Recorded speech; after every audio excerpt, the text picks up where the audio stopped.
with the sudden cancellation of the summit with North Korea. Both sides sounded very optimistic just a few weeks ago until a new series of signals from North Korea. In a letter today, President Trump accused Kim Jong-un of tremendous anger and open hostility. He called this a missed opportunity, a truly sad moment in history, and later sent this warning. And our military, which is by far the most powerful anywhere in the world, that has been greatly enhanced recently, as you all know, is ready if necessary.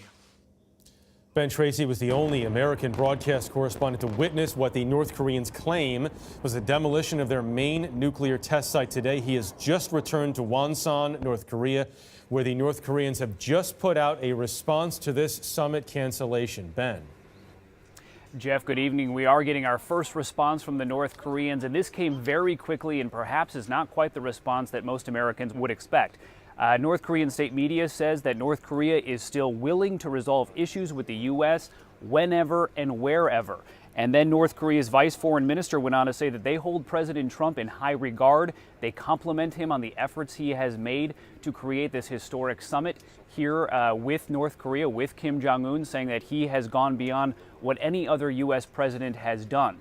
So you're seeing here in this statement North Korea really trying to diffuse this moment, not responding in anger, basically saying, we'll talk to you when you're ready to talk. Jeff?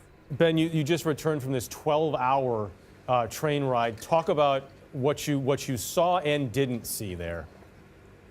It was pretty surreal. So North Korea invited in a small group of journalists. They took us on a train about 12 hours up to their nuclear test site, which is in a remote mountainous region of North Korea.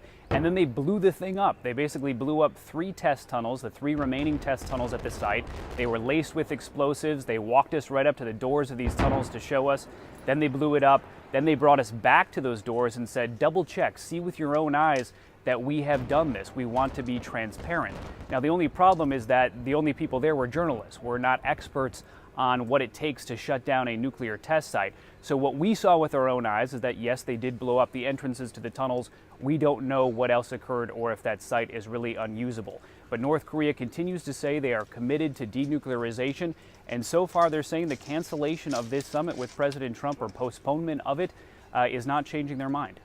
Amazing Jeff? to hear these, just amazing to hear these details. Ben Tracy from Wonsan, North Korea.